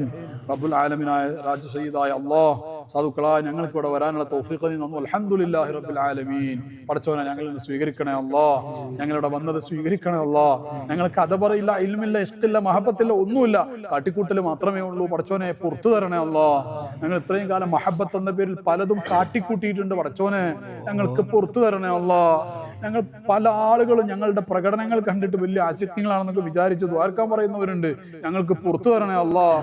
ഞങ്ങളെ യഥാർത്ഥ ആശിക്ക് എന്നുള്ള പേര് പോലും ഉച്ചരിക്കാൻ യോഗ്യതയില്ലാത്തവരാണ് പടച്ചോനെ, മഹബത്തില്ലാത്തവരാണ് പടച്ചോനെ, മബദ്ധത്വം ഇല്ലാത്തവരാണ് പടച്ചോനെ. പക്ഷെ അങ്ങേയറ്റത്ത് ആഗ്രഹമുണ്ട് നിന്റെ ഔദാര്യം കൊണ്ട് ഹബീബിനോടുള്ള മഹബത്ത് നൽകണേ അല്ലാഹ്. സാധുക്കളായ ഞങ്ങൾ ഈ ഇവിടുന്ന് തിരിച്ചു പോകുന്ന സമയത്ത് മഹബത്തിന്റെ ഒരു കണിക, ഒരു സ്പാർക്കെങ്കിലും നൽകണേ റബ്ബേ. ഞങ്ങൾക്ക് അതിയായി ആഗ്രഹിക്കുന്നു പടച്ചോനെ, നിന്റെ ഔദാര്യം കൊണ്ട് നൽകണേ റബ്ബേ. ഞങ്ങളുടെ അമല് കൊണ്ടോ തഖ്വ കൊണ്ടോ ഇസ്തിഖാമത്ത് കൊണ്ടോ ഒന്നും കിട്ടൂല ഞങ്ങൾക്ക് അറിയാം. പക്ഷേ ഇമാമുൽ ബുസൂരി റളിയല്ലാഹു അൻഹുവിന്റെ ഈ ഹളറത്തിൽ വന്ന് ഞങ്ങൾ ചൊല്ലി പടച്ചോനെ, ഞങ്ങളുടെ കൂടെ ഹബീബായ മുത്തുനബി സല്ലല്ലാഹു അലൈഹി വസല്ലമയുടെ കൂടെ സയ്യിദ് ഞങ്ങളുടെ കൂടെ ഉണ്ട് പടച്ചോനെ. അവരുടെ പരമ്പരയിൽ എത്രയോ സാദാത്തുക്കളും വലിയ മഹാന്മാരുണ്ടാകും. ബൂസൂരി ഇമാമിന്റെ ഹളറത്തിൽ വെച്ചാണ് ഞങ്ങൾ ചൊല്ലിയത്. ഈ അലക്സാണ്ട്രിയയിൽ അവരുടെ ഉസ്താദുണ്ട്, യാഖൂദുൽ അർഷുണ്ട്, എത്രയോ വലിയ വലിയ മഹാന്മാരുണ്ട്. ഈ മണ്ണിൽ വെച്ചാണ് പടച്ചവനെ ഞങ്ങൾ ചൊല്ലിയത്. സ്വീകരിക്കണേ റബ്ബേ. എനിക്കറിയുന്ന ഒരു സയ്യിദ്, ഒരു വലിയൊരു ആലിമായ ഒരാൾ ഇവിടെ വന്നിട്ട് ഹബീബായ തങ്ങളെ യഖ്ലത്തൻ കണ്ടത് എന്നോട് പറഞ്ഞിട്ടുണ്ട്. സാധുക്കളായ ഞങ്ങൾക്ക് പലതരത്തിൽ യഖ്ലത്തൻ വ മനാമൻ മറാത്തിൻ ബഅദ മറാത്തിൻ തൗഫീഖ് നൽകണേ റബ്ബേ. അല്ലാഹ് സാധുക്കളായ ഞങ്ങൾ കറ കളഞ്ഞ് ഇഷ്ടത്തിന്റെ അഹ്ലുകാരാക്കി തരണേ അല്ലാഹ്. പടച്ചവനെ ഞങ്ങളുടെ എത്രയോ പ്രിയപ്പെട്ട, ഞങ്ങളെക്കാൾ എത്രയോ യോഗ്യതയുള്ള എത്രയോ സാദാത്തുക്കൾ, പണ്ഡിതന്മാര്, മാദിഹീങ്ങള് ബുർദ കണ്ണീരോട് കൂടെ ചൊല്ലി അർദ്ധരാത്രി സമയത്ത് ഹബീബായ തിരുനബി സല്ലല്ലാഹു അലൈഹി വസല്ലമ തങ്ങളുടെ പേരിൽ സ്വലാത്ത് ചൊല്ലി ബുർദ ഇങ്ങനെ ചൊല്ലി കണ്ണുനീരിങ്ങനെ എറ്റി വീഴുന്ന എത്രയോ കണ്ണുകളുണ്ട്. ഇവിടെ എത്തിക്കണേ റബ്ബേ. അവരെ മുഴുവൻ ഇവിടെ എത്തിക്കണേ റബ്ബേ. ഞങ്ങളെക്കാളും അർഹരായവരാണ്. അവരെ നീ ഇവിടെ എത്തിക്കണേ പടച്ചോനെ. അവർക്ക് അതിന്റെ ഹൈറായ വഴികളിൽ സമ്പത്ത് എല്ലാം നീ എളുപ്പമാക്കി കൊടുക്കണേ റബ്ബേ. ഞങ്ങൾ ഇങ്ങോട്ട് വരാൻ സഹായിച്ച പലരും ഉണ്ട് പടച്ചോനെ. ഞങ്ങളെ വീടുകളിലൊക്കെ അഡ്ജസ്റ്റ് ചെയ്ത് ഞങ്ങളെ സഹായിച്ചുകൊണ്ടിരിക്കുന്ന കുടുംബക്കാരുണ്ട് പടച്ചോനെ. എല്ലാവർക്കും ഹൈറും ബർക്കത്തും എല്ലാം നീ ചെയ്യണേ റബ്ബേ. പടച്ചോനെ ഞങ്ങൾ ഇവിടെ വന്നത് ഹായിബാക്കല്ല പടച്ചോനെ. ഞങ്ങളിവിടെ വന്നിട്ട് ഒന്നുമില്ലാതെ ഇമാം ബുസൂരിന്റെ അടുത്ത് വന്നിട്ട് പുറത്ത വഴിയിട്ട് ഒന്നുമില്ലാതെ തിരിച്ചു പോയാൽ ഞങ്ങൾക്ക് കഴിയൂല പടച്ചോനെ. ഞങ്ങളെ നീ സ്വീകരിക്കണേ റബ്ബേ. ഇവിടെ വന്നിട്ട് പുറത്ത പാടിയിട്ട് സ്വീകരിക്കാതെ പോയ അതിനേക്കാൾ വലിയൊരു പരാജയം വേറെ ഇല്ല പടച്ചോനെ. സാധുക്കളായ ഞങ്ങളെ നീ സ്വീകരിക്കണേ റബ്ബേ. ഞങ്ങളെ ഒന്ന് സ്വീകരിക്കണേ റബ്ബേ. നിന്റെ ഔദാര്യം കൊണ്ട് സ്വീകരിക്കണേ റബ്ബേ. നിന്റെ ഔദാര്യം കൊണ്ട് സ്വീകരിക്കണേ റബ്ബേ. നിന്റെ ഹബീബായ മുത്തുനബി സല്ലല്ലാഹു അലൈഹി വസല്ലം തങ്ങളുടെ യഥാർത്ഥ ഇഷ്ടക്കാരിൽ ഉൾപ്പെടുത്തി അനുഗ്രഹിക്കണേ അല്ലാഹ്. 10,000 ലക്ഷക്കണക്കിന് ആൾക്കാർ സാധുവായ എന്റെയൊക്കെ വീഡിയോ കണ്ടിട്ട് ഞാൻ നല്ല ആളാന്ന് വിചാരിക്കുന്നുണ്ട്. പുറത്തു തരണേ റബ്ബേ. അതൊക്കെ കാട്ടിക്കൂട്ടലാണെന്ന് അവർക്ക് അറിയില്ലല്ലോ. പുറത്തു തരണേ റബ്ബേ. ഞങ്ങളെ ഒക്കെ ഇഷ്ടക്കാരാക്കി തരണേ പടച്ചോനെ. ഞങ്ങളുടെ പ്രിയപ്പെട്ട പൊന്നു മക്കള് പലരും ഇന്ന് ഞങ്ങളുടെയൊക്കെ നാട്ടിലൊക്കെ ആക്കിയിട്ട് വന്നവരാണ് പടച്ചോനെ. ഞങ്ങളൊക്കെ ചെറിയ കുട്ടികൾ ആരും ഞങ്ങളുടെ കൂടെ ഇല്ല. ഞങ്ങളുടെ എല്ലാവരുടെയും മക്കൾ പടച്ചോനെ ഉഹ്റവിയായ മക്കളുടെ കൂട്ടത്തിലാക്കണേ റബ്ബേ. വലിയ മക്കൾ കല്യാണം കഴിച്ചവരൊക്കെ ഉള്ളവരൊക്കെ കൂട്ടത്തിലുണ്ട്. അവരൊക്കെ മക്കളിലും മക്കളുടെ വരെ മക്കളിലൊക്കെ വലിയ ഹൈറും ബർക്കത്തും നീ ആക്കിത്തരണേ റബ്ബേ. പടച്ചോനെ ഞങ്ങൾ മരിക്കുന്ന സമയത്ത് ഞങ്ങളെ മക്കളെങ്ങനെ കാണുമ്പോൾ അൽഹംദുലില്ലാ ഇവരുണ്ടല്ലോ ഞങ്ങൾ ആഖിറം നോക്കാൻ എന്നൊരു ചിന്ത, അങ്ങനെയുള്ള ക്വാളിറ്റിയുള്ള മക്കളെ സാക്ഷി നിർത്തി മരിക്കാനുള്ള തൗഫീഖ് നൽകണേ അല്ലാഹ്. ഞങ്ങൾക്ക് പല തവണ ഹബീബായ മുസ്തഫ റസൂലുള്ളാഹി സ്വല്ലല്ലാഹു അലൈഹി വസല്ലം തങ്ങളെ യഖ്ലത്തൻ വ മനാമൻ കാണാനുള്ള ഭാഗ്യം നൽകണേ അല്ലാഹ്. ഖബൂലിയത്തോടെ, അദബോടെ, ഇഷ്കോടെ, മഹബത്തോടെ, ഹുളൂറുൽ ഖൽബോടെ സ്വഹാബിൽ മദീനയെ കാണുന്ന രീതിയിൽ പല തവണ മദീനത്തേക്ക് എത്തിക്കണേ റബ്ബേ. ഞങ്ങളുടെ ഓരോ തിങ്കളാഴ്ചരാവും വെള്ളിയാഴ്ചരാവും ഏതെങ്കിലും മഹാന്മാരെ കൊണ്ട് ഭാഷാർത്ഥമുള്ളതാക്കി തരണേ റബ്ബേ. 2-3 മാസം കൂടുമ്പോഴെങ്കിലും ഹബീബിനെ കാണിച്ചു തരണേ റബ്ബേ. അല്ലെങ്കിൽ അതിനടുത്ത സമയത്ത് കാണിച്ചു തരണേ റബ്ബേ. അല്ലെങ്കിൽ തൊട്ടടുത്ത സമയത്തെങ്കിലും കാണിച്ചു തരണേ റബ്ബേ. ഇതുവരെ ഒരു തവണ പോലും കാണാത്തവരുണ്ട് പടച്ചവൻ. എത്രയും പെട്ടെന്ന് ആദ്യത്തെ കാഴ്ച ഞങ്ങൾക്കൊന്ന് കാണിച്ചു തരണേ റബ്ബേ. ചെറിയൊരു ടേസ്റ്റ് എങ്കിലും ഞങ്ങൾക്ക് നീ നൽകണേ റബ്ബേ. ഞങ്ങൾ ഈ പറയുന്നതൊക്കെ ഹക്കാക്കി തരണേ റബ്ബേ. അഭിനേതാക്കളിൽ ഞങ്ങൾ നീ ഉൾപ്പെടുത്തല്ല റബ്ബേ. പടച്ചവനെ ഞങ്ങൾ ഇങ്ങോട്ട് പോകുന്ന സമയത്ത് ഞങ്ങൾ കണ്ണുനീരോട് കൂടെ യാത്രയാക്കിയ സയ്യിദന്മാരുണ്ട്, തങ്ങന്മാരുണ്ട്, മുത്തുനബി സല്ലല്ലാഹു അലൈഹി വസല്ലം തങ്ങളുടെ പേരക്കുട്ടികളുണ്ട്. കെട്ടിപ്പിടിച്ചിട്ട് പറഞ്ഞിട്ടുണ്ട്, സാറേ എനിക്കൊന്നും അങ്ങോട്ട് വരാൻ കഴിഞ്ഞിട്ടില്ല, എനിക്ക് വരാൻ പ്രത്യേകം ദ്വാരക്കണം എന്ന് പറഞ്ഞ് സാദാത്തുക്കളുണ്ട്. എത്രയോ വലിയ പണ്ഡിതന്മാരുണ്ട് പടച്ചോനെ. അവരൊക്കെ ഇവിടെ എത്തിക്കണേ അല്ലാഹ്. ഞങ്ങളുടെ കൂടെ അവരും വന്നതുപോലെ നീ സ്വീകരിക്കണേ റബ്ബേ. ഞങ്ങളൊക്കെ പഠിച്ചോ, ഞങ്ങൾക്കും മാതാപിതാക്കൾ ജീവിച്ചിരിപ്പുള്ളവരൊക്കെ ഉണ്ട്. ആ ജീവിച്ചിരുന്ന എല്ലാ മാതാപിതാക്കൾ അവർക്ക് ആഫിയത്ത് ഇസ്സത്തുള്ള ദീർഘായുസ്സ് കൊടുക്കണേ റബ്ബേ. മരിച്ചു പോയവരുണ്ട്. എൻ്റെ ഉമ്മ ഉപ്പ അടക്കം ഖബറിലാണ്. പലരും ഖബറിലുള്ളവരുണ്ട്. ഞങ്ങളുടെ കൂട്ടത്തിൽ പലരുടെയും മാതാപിതാക്കൾ ഖബറിലുണ്ട്. ഞങ്ങൾ ബൂസൂരി ഇമാമിന്റെ അടുത്ത് ഹദറത്തുൽ ചാരത്തിൽ ചൊല്ലിയത് ഈ സെക്കൻഡിൽ ഞങ്ങളുടെ പ്രിയപ്പെട്ട മാതാപിതാക്കൾ മരണപ്പെട്ടു പോയവർ, നമ്മുടെ സയ്യിദ് ഖാന്റെ മക്കളടക്കമുള്ള ആരൊക്കെ മരണപ്പെട്ടു അവരൊക്കെ ഹദറത്തിലേക്ക് എത്തിച്ചു കൊടുക്കണേ റബ്ബേ. അതുപോലെ തന്നെ ആരൊക്കെ ഉണ്ട് എല്ലാവരിലേക്ക് എത്തിച്ചു കൊടുക്കണേ അല്ലാഹ്.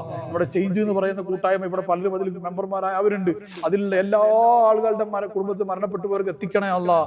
ചേഞ്ച് എന്ന് പറയുന്ന കൂട്ടായ്മ ഹബീബിനെ സ്നേഹിക്കാൻ ഞങ്ങൾ സാധുക്കളെ തുടങ്ങിയതാണ്. നീ സ്വീകരിക്കണേ റബ്ബേ. അത് വേറെ ലക്ഷ്യങ്ങളൊന്നുമില്ല, എല്ലാവരെയും നീ സ്വീകരിക്കണേ റബ്ബേ. ചേഞ്ച് കൂട്ടായ്മയിൽ ബുർദ ചൊല്ലാൻ വേണ്ടി കാത്തിരുന്നു. എല്ലാ ദിവസവും രാത്രി 9 മണിയാവും ഒരു ഫസ്ല് ബുർദ ചൊല്ലി, ആ ബുർദ ചൊല്ലാൻ വേണ്ടി കാത്തിരുന്ന് ബുർദ ചൊല്ലിയ സ്വലാത്ത് എല്ലാ ദിവസവും ചൊല്ലി വ്യാഴാഴ്ച വെള്ളിയാഴ്ച രാവിലെ അറിയിച്ചിരുന്ന 35ഓളം ആളുകൾ ഇന്ന് ഖബറിലുണ്ട് പടച്ചോനെ. അവരുടെ ഖബറിലേക്ക് നീ ഇതൊക്കെ എത്തിച്ചു കൊടുക്കണേ റബ്ബേ. അവർ ഖബറിലേക്ക് ഒക്കെ എത്തിച്ചു കൊടുക്കണേ അല്ലാഹ്. ലോകത്തെവിടെയൊക്കെ നിന്റെ ഹബീബായ മുസ്തഫ റസൂലുള്ളാഹി സ്വല്ലല്ലാഹു അലൈഹി വസല്ലം തങ്ങളുടെ ഉമ്മത്തിൽപ്പെട്ട എവിടെയൊക്കെ ആരൊക്കെ ഖബറിലുണ്ടോ എല്ലാവർക്കും എത്തിച്ചു കൊടുക്കണേ അല്ലാഹ്. ഹബീബ് ഉമ്മത്തിന് അഹല്ല ഉമ്മത്തു, ഞങ്ങൾ ഇപ്പൊ പാടിയിട്ടേ ഉള്ളൂ. ഉമ്മത്തിനെ വല്ലാതെ സ്നേഹിച്ചവരാണ് തിരു ഹബീബ് സല്ലല്ലാഹു അലൈഹി വസല്ലമ തങ്ങള്. അവിടുത്തെ ഉമ്മത്തിൽ എല്ലാവർക്കും എത്തിച്ചു കൊടുക്കണേ അല്ലാ. ഞങ്ങൾ ചൊല്ലിയത് അവിടത്തേക്ക് ആർക്കൊക്കെ ഇഷ്ടമുണ്ട് അവർക്കൊക്കെ എത്തിച്ചു കൊടുക്കണേ അല്ലാ. അവിടുത്തെ അഹവാത്തുകൾ അമ്പിയാക്കളിലേക്ക് ഒക്കെ എത്തിച്ചു കൊടുക്കണേ അല്ലാ. ഈ രാത്രി ഹബീബിന്റെ ഉമ്മത്ത് എല്ലാവരുടെ ഖബറിലും അപ്ഡേഷൻ ഉണ്ടാവുന്ന രാവാക്കണേ റബ്ബേ. എന്തൊരു ആനന്ദമായിരിക്കും. സാധുക്കളായ കുറച്ച് ആൾക്കാർ ബുസിലോൻ അതായത് ബുർദല്ലിയിട്ട് ഹബീബിന്റെ ഉമ്മത്തിൽ ഒക്കെ ഒന്ന് സന്തോഷം വർദ്ധിക്കുന്ന രാവായാൽ അതുകൊണ്ട് ഹബീബ് ഞങ്ങൾ സ്വീകരിക്കുന്നുള്ള പ്രതീക്ഷയാണ് റബ്ബേ. നീ സ്വീകരിപ്പിക്കണേ അല്ലാ. നിന്റെ ഔദാര്യം കൊണ്ട് ഹബീബിന്റെ അടുത്ത് ഒരു പരിഗണന ഞങ്ങൾ പോകുന്നതിന് മുമ്പ് ഞങ്ങൾക്ക് നൽകണേ റബ്ബേ. പടച്ചോനെ, ഈജിപ്തിൽ നിന്ന് ഞങ്ങൾ തിരിച്ചു പോകുന്നതിന് മുമ്പ് ഞങ്ങളുടെ ദോഷം പുറത്തു തരണേ അല്ലാ. ഞങ്ങൾ വണ്ടി കയറി വന്നത് ദോഷം പൊറപ്പിക്കാനാണ് പടച്ചോനെ. നീ ഇഷ്ടപ്പെട്ട മഹാന്മാരെ ചാരത്ത് ദോഷം പൊറുക്കാൻ ഞങ്ങൾ ചെയ്തിട്ടുണ്ട് പടച്ചോനെ, പുറത്തു തരണേ അല്ലാ. ഇനി അങ്ങോട്ടുള്ള ജീവിതം ദോഷമില്ലാത്ത റാഹത്തുള്ള നിന്റെ പൊരുത്തമുള്ള ജീവിതമാക്കി തരണേ അല്ലാ. ഹറാമില്ലാത്ത കറാഹത്തും ഇല്ലാത്ത സൂക്ഷ്മതയുള്ള ജീവിതത്തിന്റെ അഹലുകാരാക്കി തരണേ റബ്ബേ. മ്യൂസിക്കുള്ള പാട്ടില്ലാത്ത കോമഡി ആസ്വദിക്കാത്ത കൽബുകളാക്കി തരണേ റബ്ബേ. ഹറാമുകൾ കാണാത്ത കണ്ണാക്കി തരണേ റബ്ബേ. ഹറാമുകൾ കേൾക്കാത്ത ചെവികളാക്കി തരണേ റബ്ബേ. അങ്ങനെ അവസാനം ഞങ്ങൾ മരിക്കുന്ന സമയത്ത് ഞങ്ങൾ എന്നും സ്വലാത്തിൽ നിന്ന് പഠിച്ചോനെ, സ്വലാത്തിൽ നിന്ന് ഒരാക്കണ റബ്ബേ. ഞങ്ങൾക്ക് ഏത് അവസ്ഥയിലും ഹബീബിനെ മറന്നൊരു ലൈഫ് നീ നൽകല്ല റബ്ബേ. ഹബീബിനെ മറന്ന ലൈഫ് നീ നൽകല്ല റബ്ബേ. പഠിച്ചോനെ, ഹബീബിനെയും നിന്നെയും മറന്ന സല്ലല്ലാഹു അലൈഹി വസല്ലം ലൈഫ് നീ ഞങ്ങൾക്ക് നൽകല്ല റബ്ബേ. നീയും പിന്നെ ഹബീബില്ലെങ്കിൽ പിന്നെ ഞങ്ങൾക്ക് എന്തിനാ പഠിച്ചോനെ ജീവിതം? ആ ഒരു ലൈഫ് നീ മറന്ന ജീവിതം നൽകല്ല റബ്ബേ. അങ്ങനെ ഞങ്ങൾ എന്നും സ്വലാത്തിൽ തൗഫീഖ് നൽകണേ അല്ലാ. ഒരു ദിവസം ഞങ്ങളുടെ സ്വലാത്ത് മുറിയും. ഞങ്ങളുടെ സ്വലാത്ത് മുറിയുന്നത് ഞങ്ങൾ മരിക്കുന്ന ദിവസമാണ് റബ്ബേ. അങ്ങനെ ആക്കണേ റബ്ബേ. അങ്ങനെ ഞങ്ങൾ മരിക്കുന്ന ദിവസം എന്നും സ്വലാത്തിൽ നിന്നിരുന്ന ഒരു സാധു കുട്ടി മരിച്ചിട്ടുണ്ടല്ലോ, ഒരു പെണ്ണ് മരിച്ചിട്ടുണ്ടല്ലോ എന്റെ പേരിൽ സ്വലാത്തിൽ നിന്ന്. ഞാൻ എന്തായാലും പോകണം എന്ന് വിചാരിച്ച് ഞങ്ങളുടെ നേതാവ് നിന്റെ ഹബീബ് ഞങ്ങളുടെ അടുത്ത് വരുത്തണേ അല്ലാ. എത്രയോ ആൾക്കാർ അങ്ങനെ വരുത്തിയതുണ്ട്, ഞങ്ങൾക്ക് അങ്ങനെ വരുത്തി തരണേ റബ്ബേ. എന്നിട്ട് ഹബീബ് വന്നിട്ട് മലക്കുള്ള ഓത്തനെ വയ്ക്കണം, നിന്റെ ആളാണ് അതുകൊണ്ട് സൂക്ഷിച്ച് പിടിച്ചാൽ മതി എന്ന് ഹബീബ് വന്നിട്ട് ഏർപ്പാടാക്കുന്ന അവസ്ഥ ഞങ്ങൾക്ക് നൽകണേ റബ്ബേ. അല്ല, സാധുക്കളെ പഠിച്ചവനെ വലിയ വലിയ ആഗ്രഹങ്ങളാ പറഞ്ഞതൊക്കെ. നിന്റെ ഔദാര്യം കൊണ്ട് ഇതൊക്കെ ഈസി ആവല്ല പഠിച്ചവനെ നൽകണേ റബ്ബേ. അങ്ങനെ ഞങ്ങൾ അവസാനം നിങ്ങളുടെ ഹബീബായ മുസ്തഫ റസൂലുള്ളാഹി സ്വല്ലല്ലാഹു അലൈഹി വസല്ലം നിന്റെ ഹബീബായ മുസ്തഫ റസൂലുള്ളാഹി സ്വല്ലല്ലാഹു അലൈഹി വസല്ലം തങ്ങളെ കണ്ട് അവിടുത്തെ കരങ്ങൾ ഞങ്ങൾക്ക് ചേർത്ത് പിടിക്കണം. അവിടുത്തെ കരം പിടിച്ചിട്ട് അവിടുത്തെ ചൊല്ലിത്തരുന്നത് ഏറ്റു ചൊല്ലി